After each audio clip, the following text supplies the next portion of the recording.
We got one last topic. Before we do that, Bo, tell us about MenuRx one more time. Yeah, menu-rx.com. That's the website. If you're looking to get in better shape, you're looking to lose weight, you're looking for better nutrition and advice. If you're serious about getting results from your training and nutrition but haven't quite hit your goals, it might be time to stop guessing and start personalizing with MenuRx. MenuRx uses cutting-edge metabolic testing to analyze your body's internal process. It goes beyond tracking calories or macros.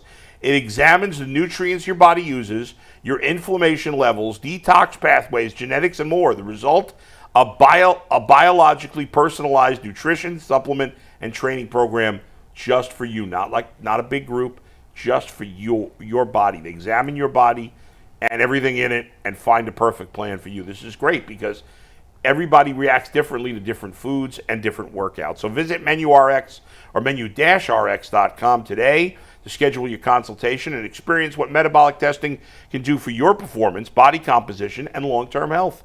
And right now, when you sign up for a MenuRx plan, you'll get a free year-long subscription to the Ultimate Cleveland Sports Show, a $60 value, absolutely free. That's menu-rx.com. Stop guessing. Start unlocking your full potential with menu-rx.com.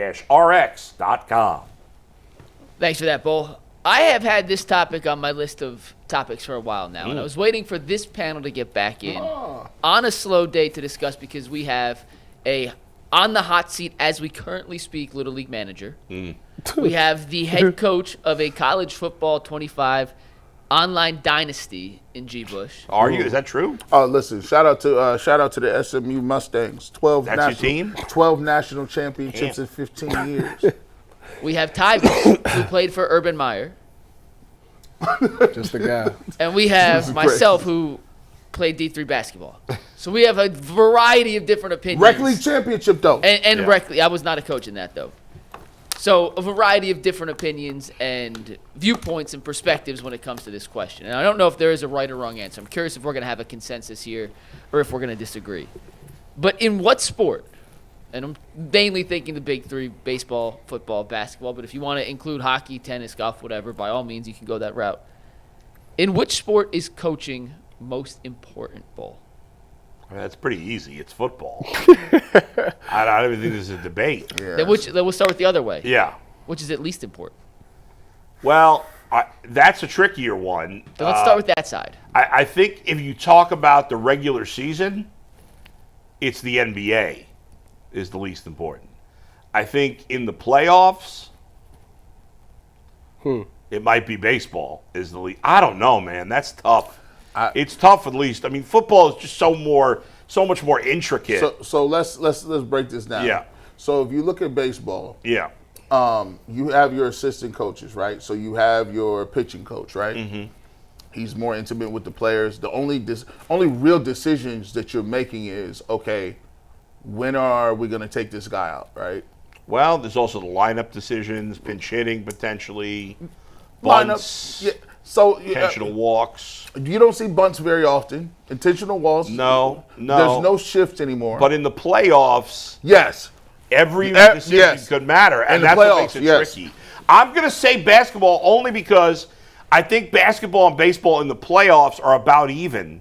And I think regular season, the manager matters much more because it's not even about the in-game decisions in baseball. It's about managing your roster through the season. And obviously there's some of that. But in the regular season NBA, come on, it's all about the players. And let's face it. And in basketball, if you got one player, in all of sports, if you get one player that makes the biggest impact, it's basketball. You can get one guy. Listen, David Blatt. We all realized David Blatt was not a coach. LeBron coached the team. Right. They still went to the finals. And they still went to the finals. Yeah, right. And LeBron was so good that he took David Blatt and Delhi to the finals. Yeah. Now, maybe they wouldn't have won the second year with Blatt. We'll never know. I mean, they won 2 games against the best team of all time. Yeah. Statistically. So it's like, if you get that dude in basketball, I mean, can you really mess it up? Yeah. Can you? Yes. Is it a lot harder to? Yes. Tyvus, before I weigh in, what do you think? About what's the least? Least, yeah. Unless you disagree, because I think football is the most important. Yeah, for sure. So we're all in agreement. So let's go least, yeah. I think they both make good points because in basketball, if you do got that one guy, like it's not really much to be said. That guy knows how to make the right, like LeBron knows how to make the right plays. So I don't necessarily need to draw up too much because I know he's gonna make the right play.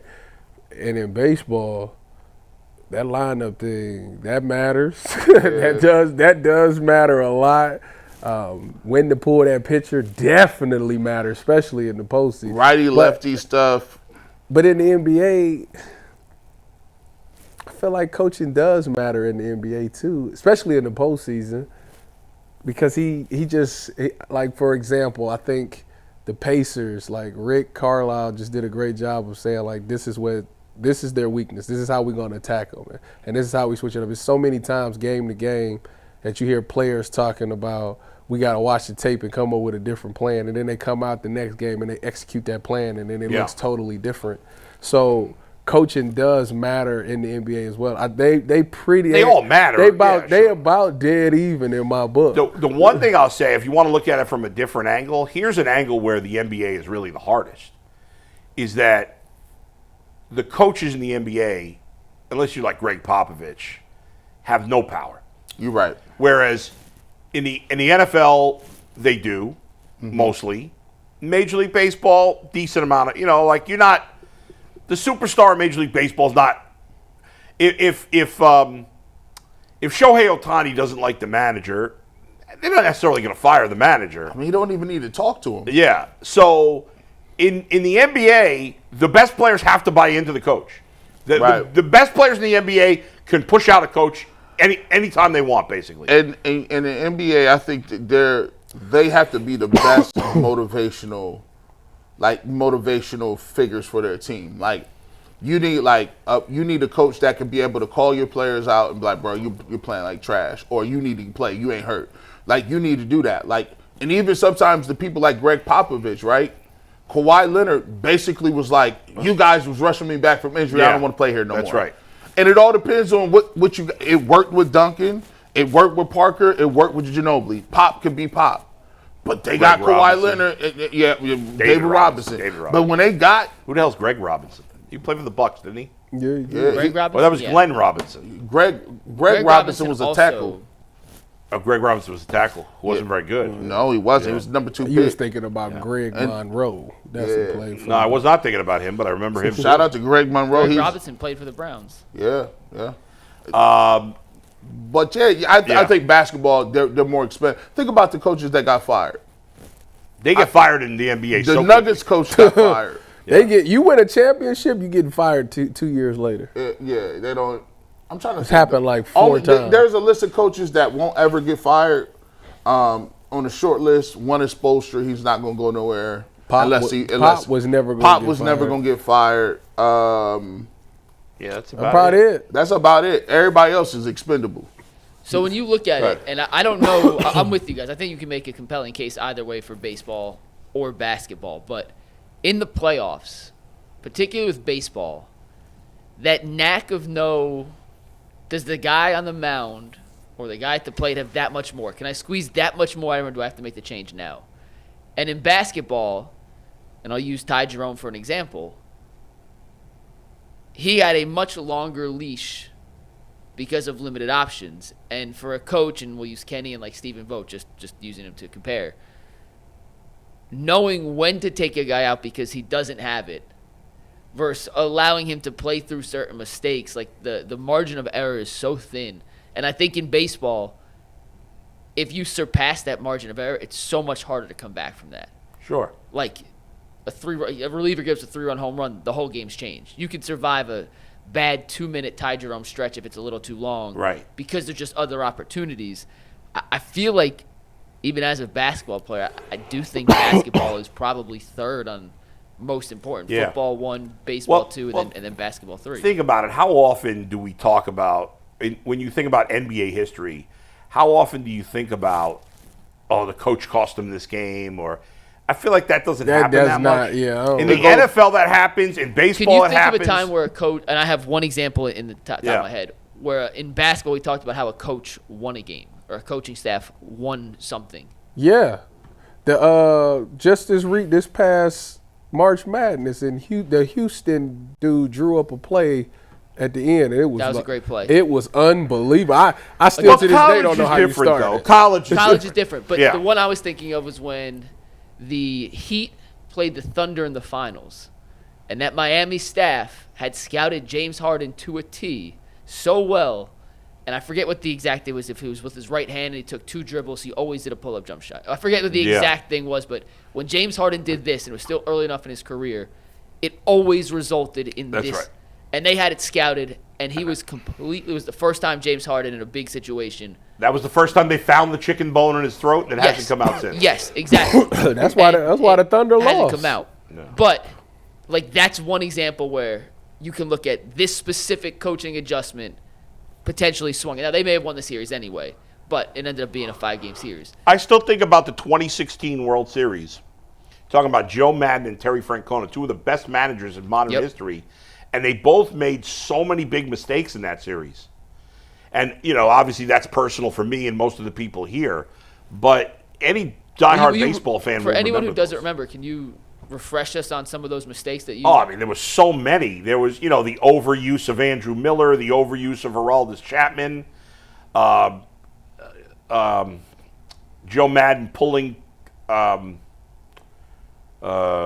Hendricks too early in the last game. There's just the usage of the bullpen, how different it was. That was really the first year where the use of the bullpen just went crazy. And, there were so many questions. They were a 3-1, right? Why you wanted that? Why don't bring that up? It was a 3-1. And the Indians had the Indians was so shorthanded in the pitching staff that Francona was in a tough spot. But, 2 great managers that made a lot of moves that you're like, you're really questioning. Bringing in Andrew Miller with a big lead in that one game. I can't believe we didn't win this. He was up 3-1, and I feel like this. When you get up 3-1, that was one of the cases where actually the pressure's on you because you don't want to lose that game, and now it's in the back of your head like, damn, we was up 3-1. And by the time we got to Game 7, even though the Guardians or the Indians was like they had home field advantage, I believe home field advantage is the least in baseball. Actually, that year, the games in Cleveland favored the Cubs for 2 reasons. Well, for one reason. Kyle Schwarber could only DH. And he was having an incredible series. And so he couldn't start the games in Chicago because at the time, there was only DH in American League parks. Yep. So it benefited. Plus, there was no crowd advantage because the stadium was half-half. At best half-half for the Indians at the time. So if that series had been at Wrigley for 6 and 7, that would have actually might have been an advantage. Obviously, the crowd would have been more Cubs fans, but still having, Schwarber was arguably the Cubs' best player in that series. Isn't he tied for first place in home runs right now? He's third. Yeah. Oh, third. He's third. Otani with his leadoff home run last night is in first. Football is so stacked against you, though, bro. Like, you got to think about it. Football, if you on the road in the playoffs and you trying to win a game in the playoffs playing football, I still don't. I go back and just look. I don't even understand how the Bengals won an Arrowhead. I don't understand. You talking about Burrowhead? I don't understand how they won because it just seems like if you play in the Arrowhead, the clock don't move fast enough, and they gonna get whether it's true or not, they're getting the calls, bro. They getting them. It's coming. They getting those calls. Could you see them not making the postseason this year? No. The Chiefs? Yeah. No, I can't. Nah. All right, Mike, go ahead.